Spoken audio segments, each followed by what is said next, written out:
Selamat malam. Perkenalkan kami dari kelompok 6. Saya Ambrosiana Lengot dengan NIM 20101049. Selanjutnya. Saya Nisa Nurul Rizko dengan NIM 2110101, biasa dipanggil Ica. Perkenalkan, nama saya Cindy Adwis Pradana dengan NIM 211010002. Oke, di sini kami akan membahas materi tentang kekerasan terhadap perempuan. Dengan pemateri pertama, Cindy silakan. Ica. Dengan materi pertama itu apa?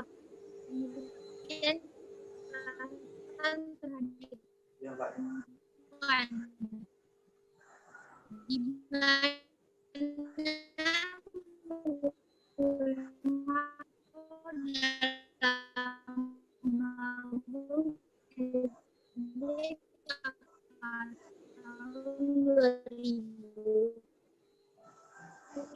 ini adalah penggunaan kekuatan fisik dan terhadap trauma. Yang kedua yaitu B, resiko yang ditimbulkan terhadap kekerasan kepada perempuan. Yang pertama yaitu aborsi, yang kedua berat badan lahir rendah atau prematur, yang ketiga penggunaan alkohol dan obat berbahaya, yang keempat yaitu depresi dan bunuh diri, yang kelima luka non fatal, yang keenam cedera fatal seperti kasus pembunuhan pasangan intim. Kemudian ada faktor-faktor yang mempengaruhi kekerasan terhadap perempuan yang akan dijelaskan oleh Cindy.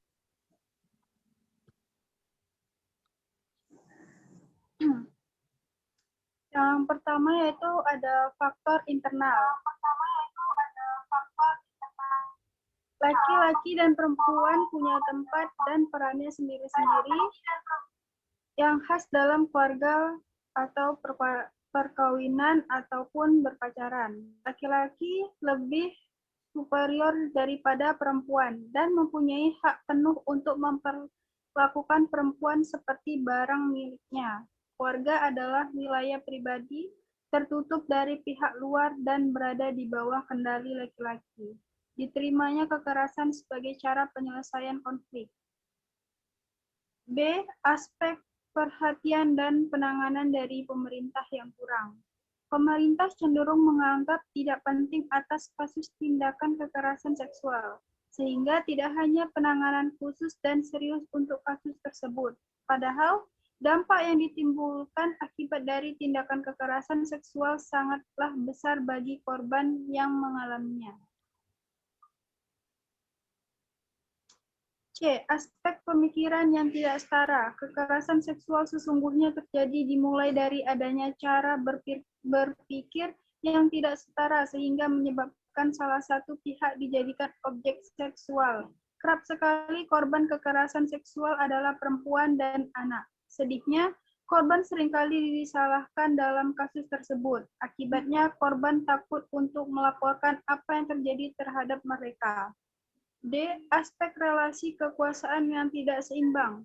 Relasi kekuasaan yang tidak seimbang antara guru dan murid, di mana guru lebih dominan atas muridnya, menyebabkan seorang pengajar memiliki potensi melakukan tindakan kekerasan seksual. Dalam hal ini, korban seringkali berada di bawah ancaman pelaku, misalnya diancam untuk tidak naik kelas, nilai turun, dan ancaman lainnya.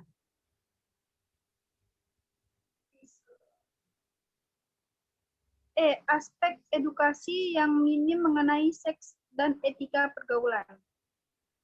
Kekerasan seksual seringkali terjadi karena minimnya pengenalan pendidikan tentang seks kepada anak. Hal ini disebabkan karena adanya pandangan tabu jika membicarakan hal yang berhubungan dengan seks. Pendidikan seks sejak dini sangat penting agar anak dapat mengetahui seluruh anggota tubuhnya dan apa fungsinya. Anak dapat mengetahui apa yang boleh dan tidak boleh diperlihatkan kepada orang lain atas anggota tubuhnya tersebut. Yang kedua, faktor eksternal. Yang pertama, aspek ekonomi. Ketergantungan perempuan secara ekonomi pada laki-laki. Perempuan lebih sulit untuk mendapatkan kredit, kesempatan kerja di lingkup formal dan informal, dan kesempatan mendapatkan pendidikan dan pelatihan. Yang kedua, aspek hukum, status hukum perempuan yang lebih lemah dalam peraturan perundang-undangan maupun dalam praktek penegakan hukum, pengertian tentang perkosaan dan KDRT yang belum menjawab sepenuhnya kebutuhan perlindungan bagi korban dan penanganan pada pelaku, rendahnya tingkat pengetahuan yang dimiliki perempuan tentang hukum, perlakuan aparat penegak hukum yang belum sepenuhnya peka pada perempuan dan anak perempuan korban kekerasan. Yang ketiga, aspek politik.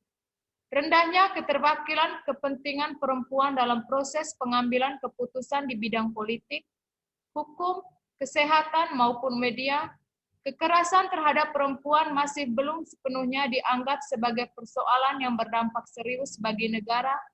Adanya risiko yang besar bila mempertanyakan aturan agama, terbatasnya partisipasi perempuan di organisasi politik. Terima kasih.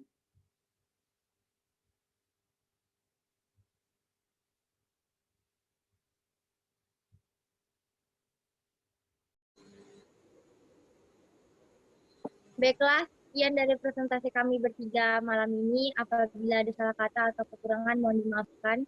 Baiklah, mari kita akhiri presentasi kita malam hari ini. Selamat malam. Oke, selamat malam. Selamat malam.